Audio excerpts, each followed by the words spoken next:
IVM.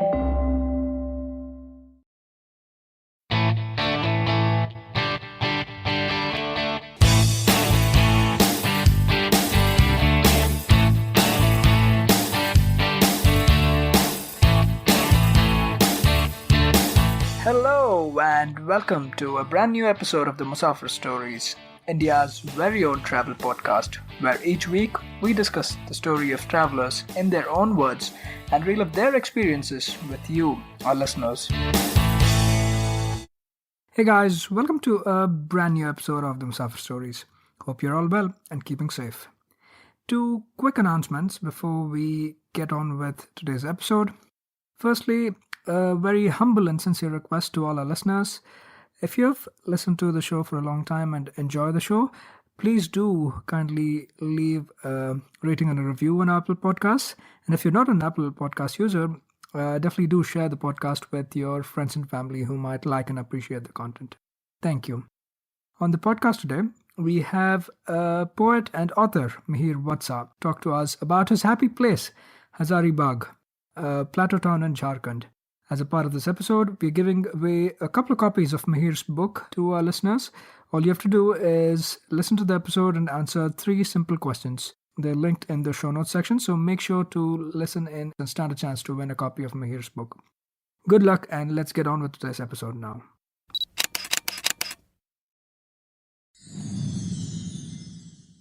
So, with that introduction, we'd love to welcome author, award-winning poet, and a self-confessed river walker, Mihir Vatsa. Hi, Mihir. Thank you so much for being a part of the podcast, and quite a bio to have, I must say.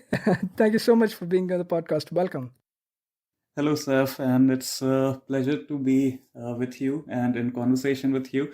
I've listened to the podcast many episodes, especially the one on Bastar that you did, and it's not a region that is particularly looked at so often. So I was very happy to find the mention of Bastar in your podcast, and plenty of other episodes too. They're all very engaging. So it's a pleasure for me as well to be in conversation with you, and I look forward to it. No, thank you, Mihir. Thank you for those kind words. And it's totally kudos to people like you, great authors, writers, travelers like you that agree to come onto the podcast and share not just the popular places that everybody knows of, but also these little hidden gems within India, right? So it's great that we actually get to experience those places virtually at least and get inspired by some of them. And we also do have one such very interesting place to discuss on the podcast today.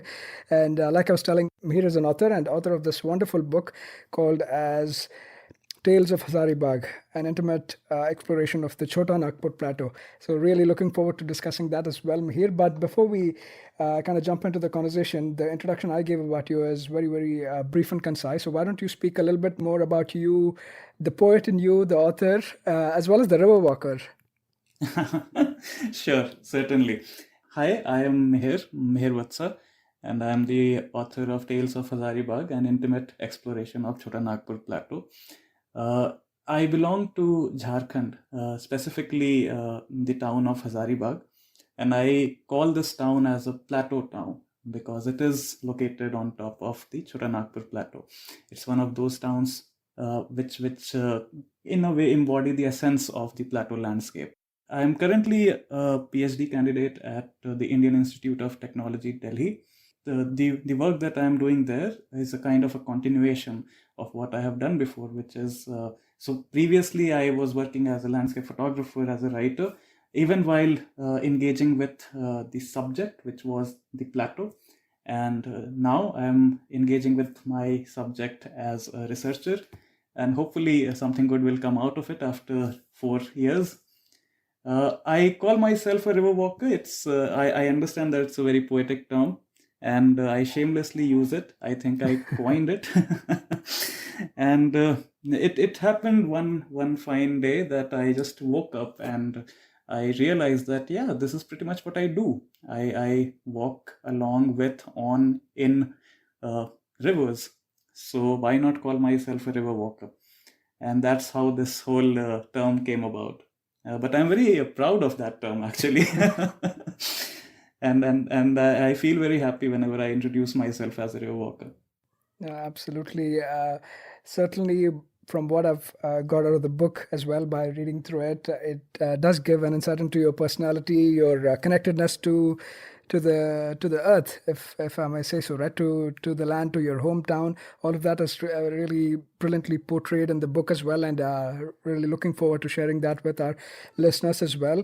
But before we jump into the conversation itself, can you tell us a little bit more about the orientation of the place as well? Because we've used Hazaribagh and the Chotanagpur plateau quite a bit because it's a part of the title of the book as well. But just to set context for our listeners a little bit, could you please call out where these places are and how one can get to Hazaribagh in the first place, just given its geography? Sure, sure. So just a crash course here. So Hazaribagh is in this Indian state of Jharkhand. Right. The nearest airport is Ranchi, the capital of Jharkhand. The nearest railway station is Koderma, which is 60 kilometers from Hazaribagh.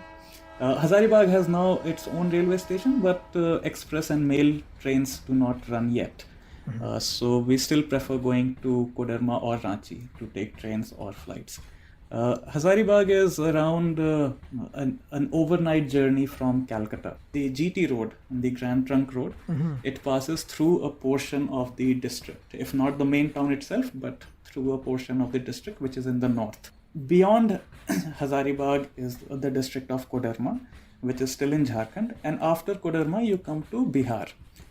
And when you travel onwards from Koderma, then you come to places like Rajgir, Nalanda, and then Patna. So that's on the north side. On the south side, as you travel from Hazaribagh, you come to the end of Jharkhand and enter Odisha. From the north side, you arrive from West Bengal, and then you enter Jharkhand near Dhanbad, and you leave Dhanbad, and then around 3 hours later you are in Hazaribagh. Hazaribagh is located at an altitude of not quite high, but still quite humble, an altitude of 615 meters. That will translate to around 2020 feet. And therefore, Hazaribagh was always a favorite with people who would live along the Gangetic plains, people of Bihar, Bengal, because there the heat is quite pressing. And they would come to Hazaribagh, and they still do, in order to get some respite from the harsh summers that plains experience. And this was how the tradition of traveling to Hazaribagh also started. It started with the British. Yep. And at that time, the capital of India was Calcutta, which was the East India Company's capital. And the new capital, Delhi, it only became capital in 1911. So from the incoming of the East India Company till 1911, Calcutta was the capital. And because Calcutta was quite near from this plateau, I wouldn't say town, because town came much later, but because Calcutta was closer to the plateau, the soldiers who would be traveling along the Grand Trunk Road, they would make their stop at what would later become Hazaribagh, because they enjoyed the climate so much. It was always pleasant, never humid. We do get some sort of summer feels during May, and the heat has increased in the recent years, but still it is much better climate than the surrounding, the places that are on lower altitude. Yeah, definitely. Thanks so much for calling that out. And like I said, it kind of served as, even for the homesick East India Company and its soldiers, right? It served as a piece of solace, just reviving memories of back home for them. Just the good weather conditions, and like you've called it in the book, the celebrity of the place, right? Yes. That kind of bode well for them. So it has been kind of, not exactly a hill station, but close cousin of close you enough could say. close cousin exactly. of hill station. Because sometimes I feel that Hazaribagh was one of your first tourist places in India, because the concept of hill station came into being after 1857, So Shimla emerged later. But Hazaribagh, the history of traveling to Hazaribagh, the plateau itself, it goes back to like 1770 to 1780. And even though the tourism was different, not in the sense that we understand it now, but just people coming to the plateau in order to spend some time here before they knew that they would be going into the heat again. So that made Hazaribagh quite a lovable place for them, and for me also. Yeah, no, absolutely. And just in terms of the name of the place as well, Mihir, I mean, rough translation would break it up into maybe a place of 1,000 gardens. But I don't know if there is any connection to that as to how the name of the place came into being. Would you know? So there are theories, like there are three predominant theories. First is, of course, how the name appears, which is the land of 1,000 gardens. Uh, Earlier, when we had tigers in the forest, then it would be the land of 1,000 tigers because you have H near the end.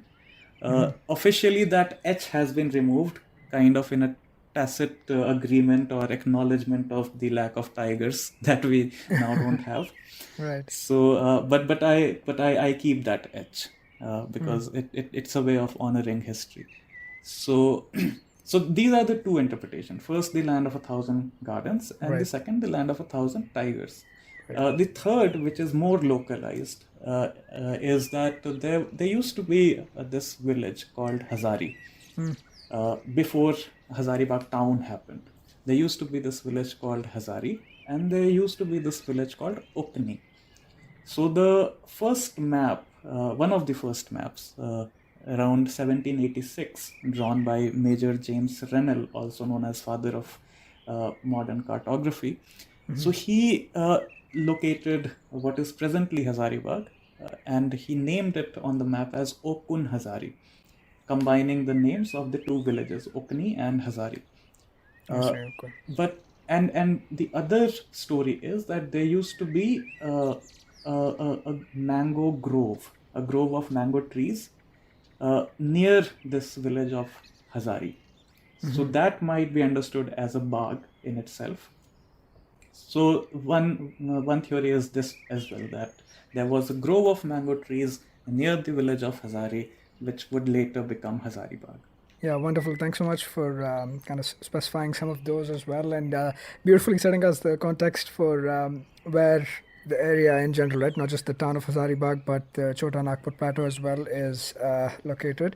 Now, just jumping into your return, right? Your return back home. It was a homecoming of sorts. Can you please talk to us a little bit about the different places or the different like a lot of this is around your love for nature, right? Trying to get and understand and explore your surroundings much more.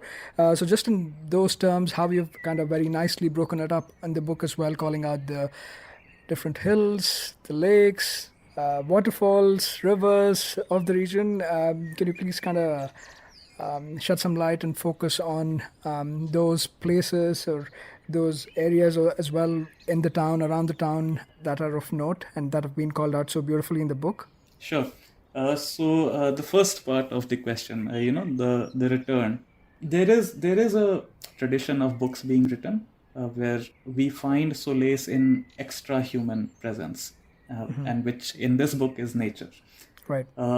But by the time the book ends, and by the time I finished writing it, I realized something very crucial, that what nature gives to me is, as it is spelled out in the epilogue, is the ability to love, and that I think is very important. That of course we all undertake our journeys, and we all go to places.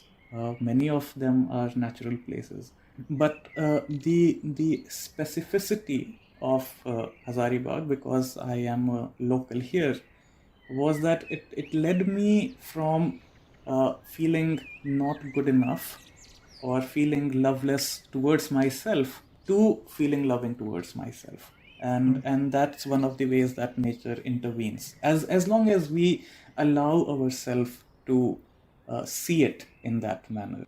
So that is one. And therefore, the places that appear in the book would be places that if you would ask a local person from Hazaribagh, they may not identify so much of meaning with those places. Or if you ask, or if anyone who might just be passing through Hazaribagh, they might as well look at Canary Hill, for example. And they might just cross by the hill thinking that, yeah, it's a small little hill. But the meaning that we give to these landmarks or landmass, right, it comes from us. So it also reflects the way in which we are engaging with nature. So first was Canary Hill. That is a place which surely anyone traveling to Hazaribagh should visit and should try to climb all the stairs up to the top. And especially if it's evening time, then you'll be able to see the entire town, glittering below the hill. So that's one. The other very prominent landmark is the lake, and the lake is where I also live, and just beside the lake. And the lake has its own history. The book specifies that history, and it's a history that is tied with colonial violence, because the lake emerged from the construction of the jail. So the jail was constructed, the earth was dug out in order to supply raw material for the construction. And what all that digging left behind were 3 craters. And those 3 craters were later filled with water, engineered in a very specific way so as to form water steps. So one lake is situated on a slightly higher level than the other, and then the other is situated on a slightly higher level than the third one, so that if one lake floods in the rain, then the excess of water comes down to the second lake, and then that goes to the third lake, and from there it goes as a thin, very slim stream, all the way joining in the north of Hazaribagh with the Sivani River. The third is the forest, but of course plenty of forest around. There is one small patch of forest near Canary Hill. So if someone is coming into town and they don't have much time and they would just want to take a feel of the forest, they should go to the forest of Canary Hill. Then there is the forest of the wildlife sanctuary, the Hazaribagh Wildlife Sanctuary, which in one mythical past was Hazaribagh National Park. Right. So the book talks about it. I won't share the details, spoiler. But yeah, in one mythical past it was Hazaribagh National Park, but presently it is Hazaribagh Wildlife Sanctuary. You may visit it to see deer, you may visit it to see animals, or you just like me, you visit it for no purpose as such, but just to be with the trees and with the forest and just to walk around, so that the wildlife sanctuary is the third. Then fourth, we have plenty of waterfalls. So there is one waterfall inside wildlife sanctuary, which is Salperni waterfall. And that was my first waterfall that I so-called found on my own, even though I'm pretty sure that it was already found, and because it is in the wildlife sanctuary, so people have gone there before, but I found it intuitively, so that's why I lay claim on that discovery. And similarly, there are plenty of other waterfalls too. Outside of the wildlife sanctuary, there is something called Tiger Fall. And its story is also very curious. It was once a very pretty, pristine place, which has now been turned into a mine. And yet, some element of that waterfall is still there. So it's a very curious way of looking at landscape, where the industrial landscape and the natural landscape, they have fused together to create a very strange kind of definition of nature. So when we approach Hazaribagh through such kind of thinking, then it suddenly begins to make sense, and then it opens up. There are plenty of hot springs also. So the one hot spring, perhaps hottest in Asia, that's the claim that we laid. That is in Suraj Kund, which is Right. on the Grand Trunk Road. And there is another hot spring, which is not that hot, but hot enough, around 25 to 30 kilometers west of Hazaribagh. It is called Balbal. There are rock formations, a gorgeous rock formation site where the river has cut through a block of rock in just wonderful geometry. It's at this place called Tandava. And yeah, just there are plenty of rivers also. So if anyone is a river walker like me, then they could just opt to follow a river. And because plateau, the logic of plateau is that it has to fall somewhere, it has to fall, right? And the rivers which flow along the plateau, on the plateau, and because plateau is going to fall, then the rivers will also fall, and there you will find your waterfall. That's the logic. You Yeah. just follow the river, and somewhere the plateau will fall, and there the water will also fall. So around 12 waterfalls in and around Hazaribagh. The map at the front of the book, it has marked some of those places, and I have left certain places unmarked for the reader to come and just discover. To come with that sense of wonder to a place which is not so much written about, which is still virgin in some sense. So you enter this place, and you can cultivate your own wonder here, and that is very important. Just to visit some place which can provide you with that sense of wonder. Yeah, no, definitely. And it's also very, I think, heartening to see. Literally, you kind of take out Google Maps, explore Yes. things, or go hunting for things based off of their location or their coordinates. And with your, obviously, from time to time with different friends as well, that's also kind of very nicely portrayed in the book how you connect with different friends, their little backgrounds, etc. And obviously, your partner all along, which is your trusted alto, right? Your Alto, yes. driving buddy. So all of that is, I think, beautifully captured, and it gives that sense of exploration, right? Like you said, for somebody passing by a lake or a hill might not mean too much. Obviously, it's picturesque and everything, but beyond that, you don't think too much about it. But you've kind of beautifully, almost I'd say, humanized or personified that place, right? What's its Yeah. history?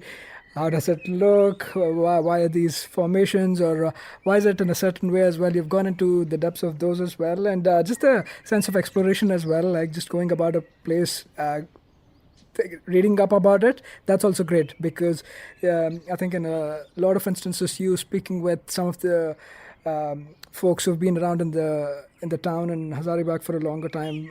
One, for example, is Bulu uncle, right? Yes. That's something Yes. I found really great. Like your conversations with him and learning from him, and then trying to explore either with him or by yourself or with another friend. Such things also have been like really beautifully captured, and it kind of just adds that sense of adventure as well. You don't know how it'll end up if you'll end up finding the thing that you're out looking for or not. The interactions you have in the meanwhile with locals, all of that is beautifully captured. And there was also a couple of interesting places that have been called out at a high level.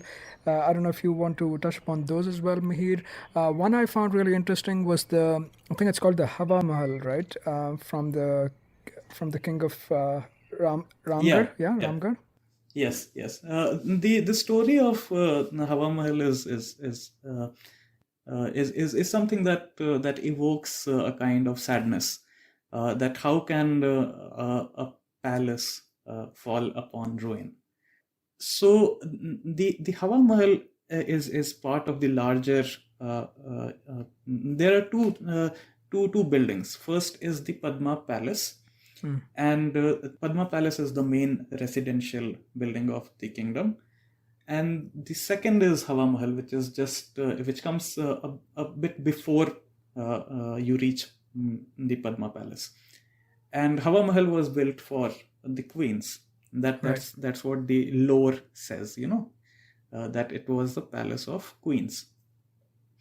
And it's a wonderful palace because first, not only in terms of architecture, but also in terms of its location, because it's located near, just next to a thin river, and there are bathing tanks which you can still see, even though it is in ruins. Everything is in ruins, and and uh, and it was unfortunate for me and people of my generation to be born at a time when the palace went into decay, because our introduction to royalty happened through uh, this idea of decay. Unlike people in Rajasthan, say for example, who take pride in their palaces, and rightly so, because they are so well maintained. Here, the royalty does not exist anymore, and therefore, even the notional prince that we have, not the actual prince, but in the title, so to say. So the prince that we have and the family that we still have, they also have assimilated into the common population. So they are not particularly rich uh, in order to undertake such an extensive repair or renovation project. So the building is just left to decay, and I was very surprised to find, Saf, that one of the, like you have enterprising photographers.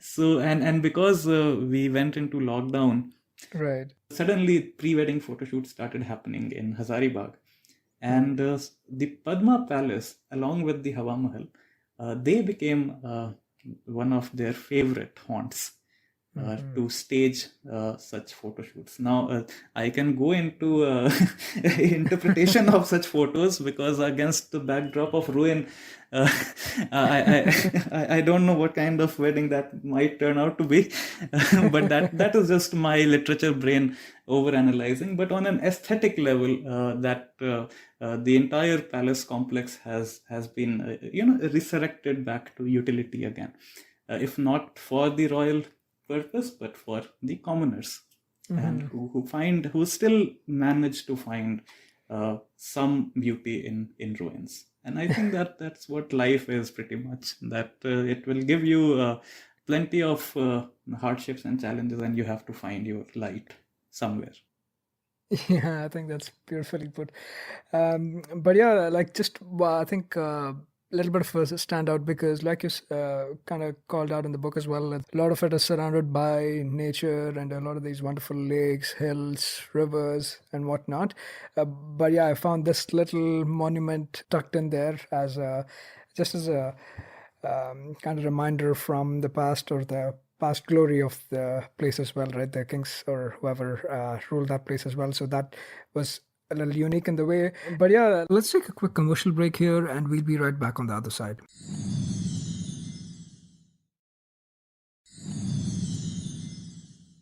All right, we are back from the commercial break and in conversation with Mihir Vatsa. Mihir, we've been talking about the topography of Hazaribagh as well as some unique places within the town or in the vicinity of the town. And another unique place is this place called as the Karanpura Valley, right? Do you want to speak a little bit more about that? Yeah, sure. So Karanpura Valley, very interesting place. Very interesting place because, again, a place of conflict. The idea that coal is embedded within the land of Karanpura Valley, that was already floated in the colonial times. But we, for the longest of time, the mining had not started, and at least I took the beauty of Karanpura Valley. So Karanpura Valley is in south of Hazaribagh town.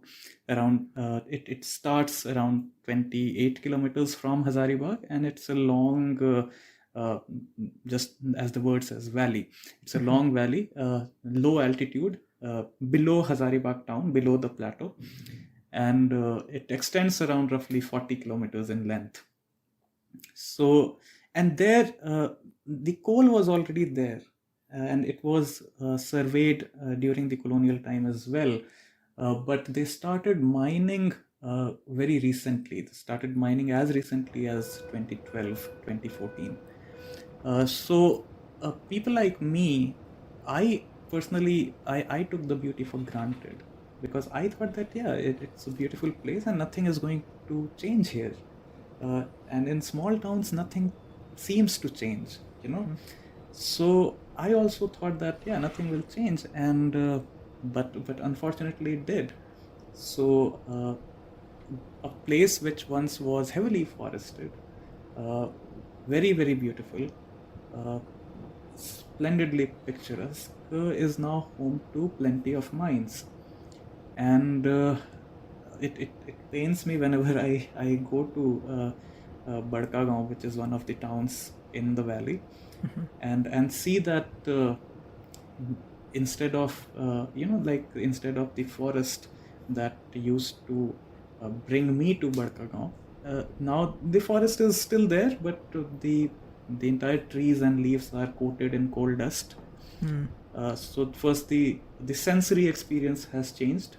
The visuals have changed already, and what was initially a very nice picturesque drive, now you find these mining trucks just grunting on the road. So apart from visuals, the auditory experience has also changed. But still, I mean, mining is happening. It's kind of a reality. Can't do much about it. But still, there are places that mines have so far spared, and that's why I think the book becomes a bit important. Because it functions as also a kind of documentation of these places. So say, for example, there is a rock art site, Right. which dates back to around 10,000 BC. Yeah. And it's one of your very primitive rock art sites in India. So thankfully, no mining is happening near it. I mean, in the immediate vicinity of it. But the overarching presence of mining is still registered even there.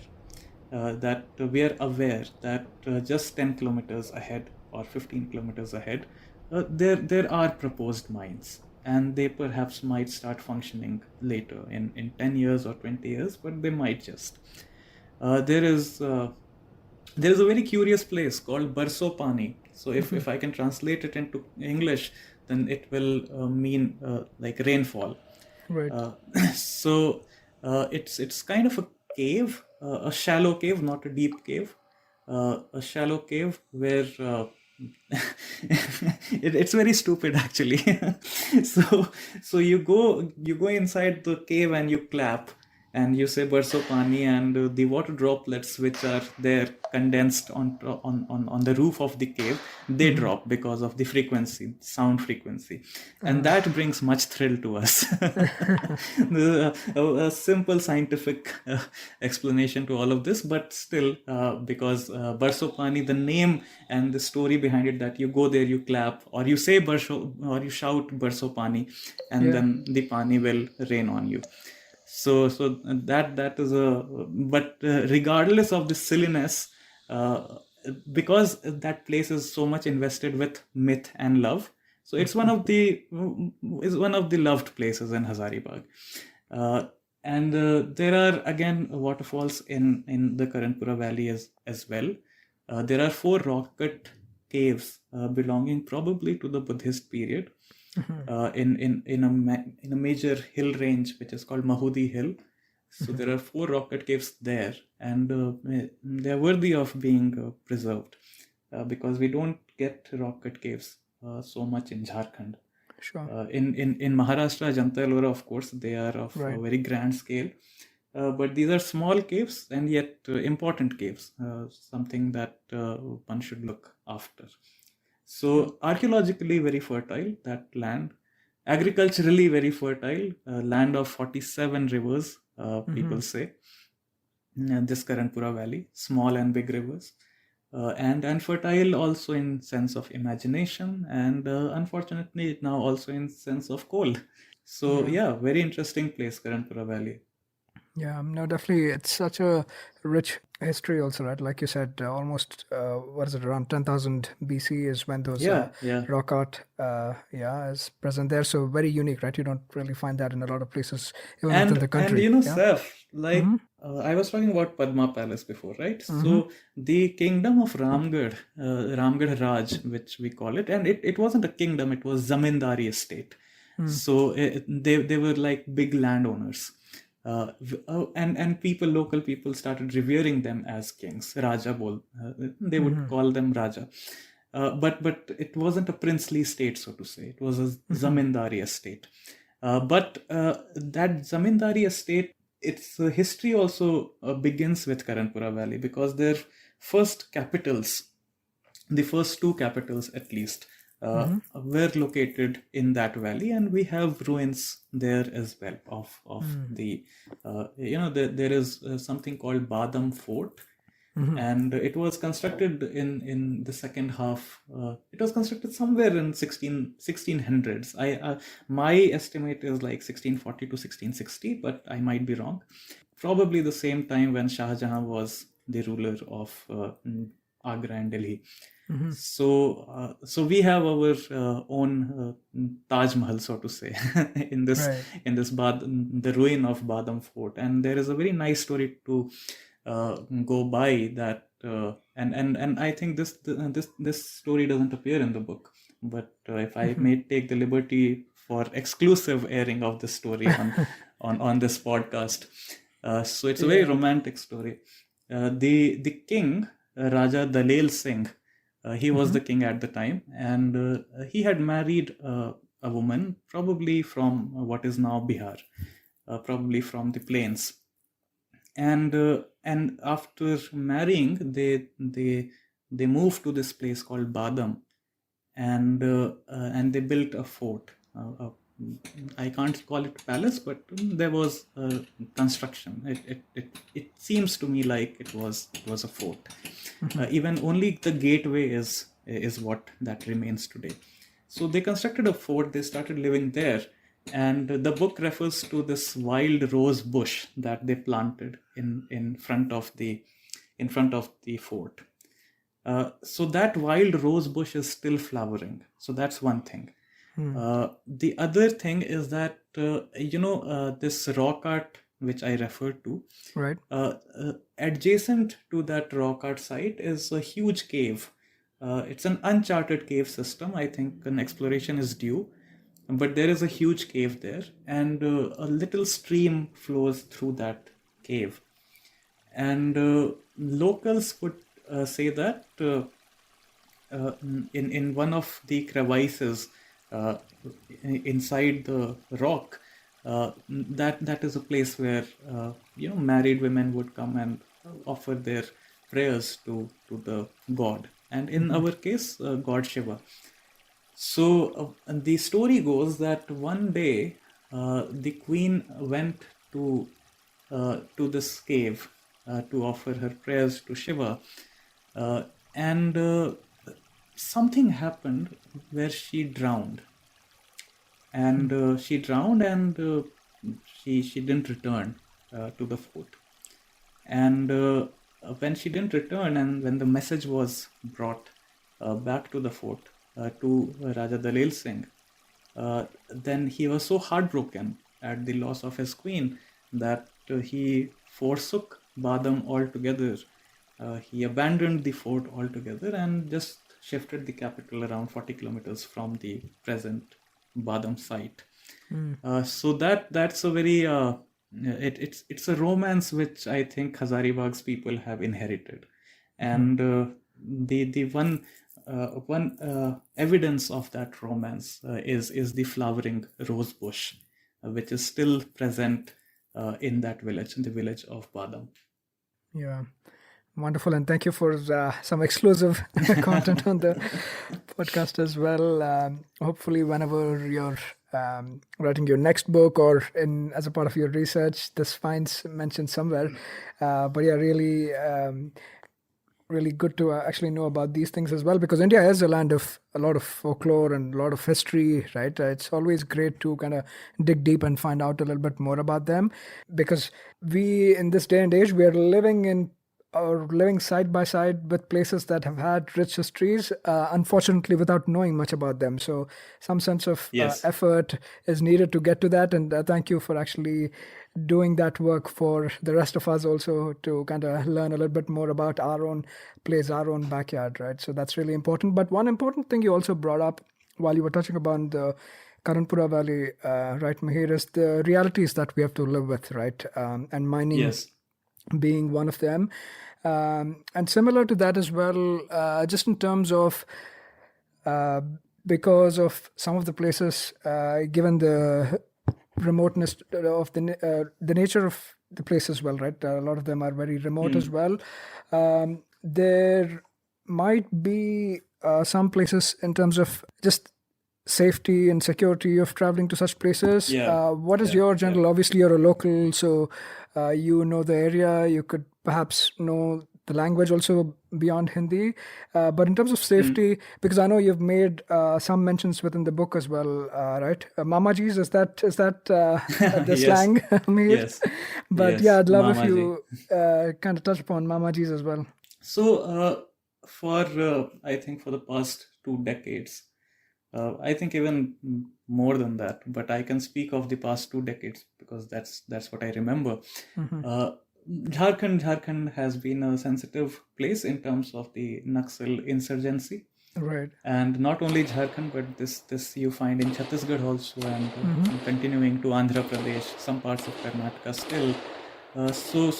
This is what the Indian state would call the red zone, Sure. red corridor, Yeah. and Hazaribagh for the longest time was part of this red corridor. And I think that this is one of the ways in which places ended up becoming mythicized because of the remoteness, and if not remoteness, then the sheer amount of perceived danger Right. that was attributed to these places.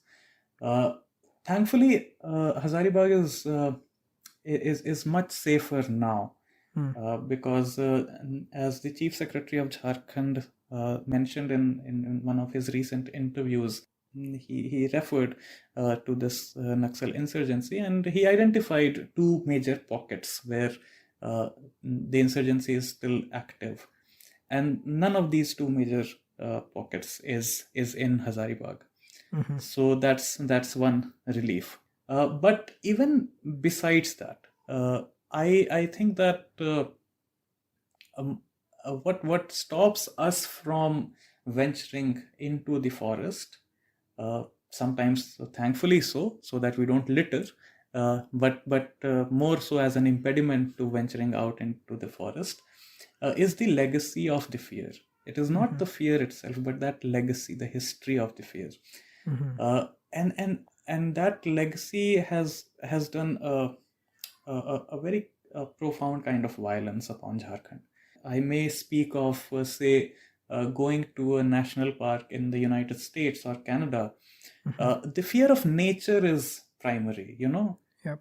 because you enter sheer wilderness. Here, the fear of nature becomes secondary.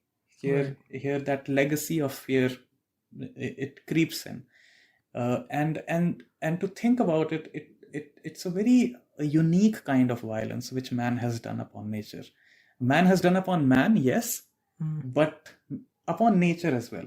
Right. So my fear of nature will always be overshadowed by the fear of the mamajis. Even though Mm. mamajis are not really there anymore. There was one instance where I thought that the person coming from the opposite direction might have been a Naxali, Mm.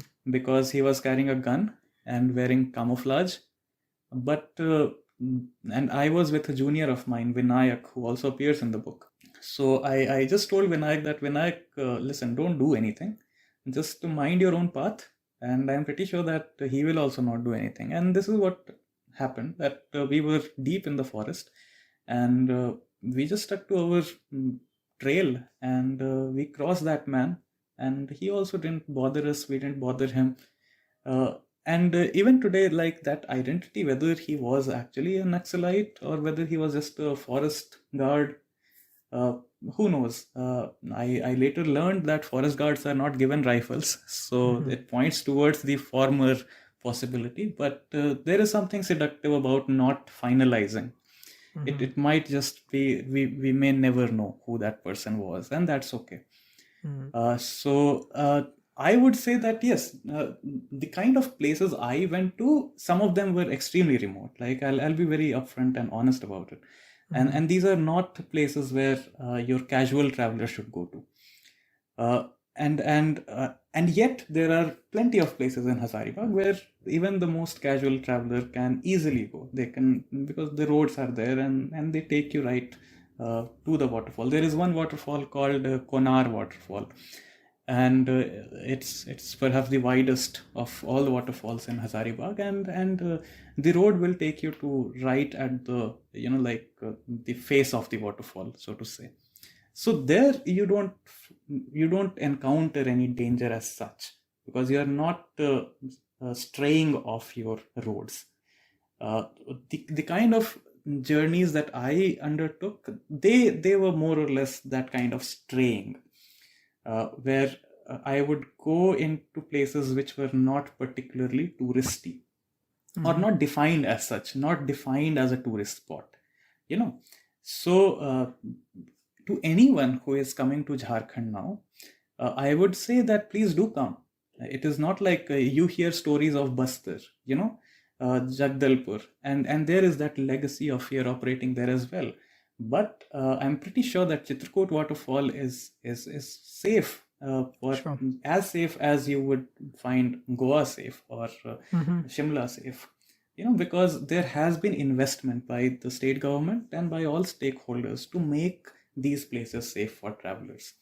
Yeah, definitely. And to some of those offbeat and off the grid places, you can always travel vicariously with Mihir through his books and through his works. Sure, That way, sure, you sure. can definitely manage to see them virtually, even if not perhaps physically. The beautiful way in which you portray it actually perhaps is the next best thing one could do rather than other than visiting the place itself, right? So thank you so much. And yes, just to before we forget, as a part of this episode, as a part of the podcast as well, we'll be doing a giveaway of a few copies of Mihir's book as well to some lucky winners. So watch out for the show notes and the announcement at the beginning of the podcast, and make sure you participate in it to get to grab a copy of Mihir's book. But yeah, Mihir, thank you so much. You've so wonderfully captured and like in a sense helped us one for a newbie, for somebody, for an outsider. You've helped us discover this hidden gem within India, right? Because you've helped us also look beyond just Ranchi and Dhoni in Jharkhand. That's what a lot of laypersons would associate Jharkhand to. So thank you so much for opening that for us, and also in one way for yourself, right? You too have rediscovered this place of sorts. So Yes. that journey is also that much more heartening and beautiful, and is wonderfully captured in the book. I keep repeating, but it is well. It's where the praise is well deserved. So definitely, people. I encourage you, whoever's listening, to check out Mahir's book. But as we start to kind of wrap this up, Mahir, any final thoughts about Hazaribagh or about just travel in general that you'd like to call out? I think that, and just the remark that you made previously, that if there's someone who wants to vicariously travel in the thick of the nature, then they could either read my book, and the one more addition that I would add here is that they could not think of themselves as travelers. They could think of themselves as dwellers. To dwell, to live in a particular place. So when say for example, when we live in Delhi, we live knowing the dangers of air pollution, of being shot at for lack of parking space. So silly things happen there as well. But do we stop dwelling? No, we don't, because in some ways that is our home. So similarly, as long as you approach a place as a traveler, then it means that the transiency is inbuilt, because a traveler will travel. That's their prerogative. But once you start dwelling, and I think this book is as much as about travel as it is about dwelling. that you make that place your own for a brief moment of time, or forever in my case. So once you start dwelling, then you're free to enter as much deeply into nature as you want, because as a dweller you will be sympathetic towards nature. Then nature will become a part of your interiority, your own self, and that is very important, especially in the context of climate change, where we cannot ignore it, right? It's upon us, it's already there. And first is that we can either fetishize nature as a product, as a commodity which we want to go to and we make use of, or we could essentialize nature within ourselves and recognize that there is what's that movie, Rockstar? Mm-hmm. And there is Ranbir Kapoor singing that I am also nature. You know, so that outside of that song, but in larger practice, and this I think is an ethical practice in today's day and age. It's a kind of an ethical mode of traveling and also dwelling. So this is my last thought, and something that I would leave all the listeners listening to us to dwell upon. Some wonderful So words yeah, there, and it's it's so deep as well in a way, because like you said, with traveling or with the word traveler, there is that sense of transience, which also, I guess, to some extent makes up for the lack of responsibility or lack of owning or lack of dwelling in that place, right? So yeah. you have to look beyond just that and think about the overarching impact of certain actions as well, right? Just own up, right? Whatever you do, own up and think about it, not just for from a short term or a medium term perspective, but even from a longer term perspective. So thank you so much for firstly coming onto the podcast, and like I said, more importantly, shining some light on this wonderful gem of a place through your prose. And it's almost poetic. That's how it is. It's very simple, earnest, sincere. That's all of the things that I kind of felt when I was reading the book, and I'd definitely like our listeners also to check out and experience the joy of going to a place, the joy of adventure, and that's just the joy of living and finding out more about your surroundings, right? That's what it is at the end of the day, the love of nature, and finding out and the curiosity to learn more about nature. Thank you so much, Mihir. It was really a pleasure to have you on the podcast. Thank you so much, Seth, and thank you for all your wonderful words that you just had for my book. It's heartwarming to know that you enjoyed the book, and hopefully everyone does. So that was very nice to hear. Thank you so much. Thank you so much for having me. Absolutely, it's very well deserved. Thank you, Mihir. We'll keep in touch. That was yet another great episode on the Musafir Stories. Make sure to show us some love by sharing the podcast with your friends and family. We are on Instagram and Twitter at Musafir Stories. If you like this podcast, don't forget to check out other interesting podcasts on the IVM network. You can listen to us on the IVM podcast app or the website. Follow us on our social media. We are at IVM Podcasts on Twitter and Instagram.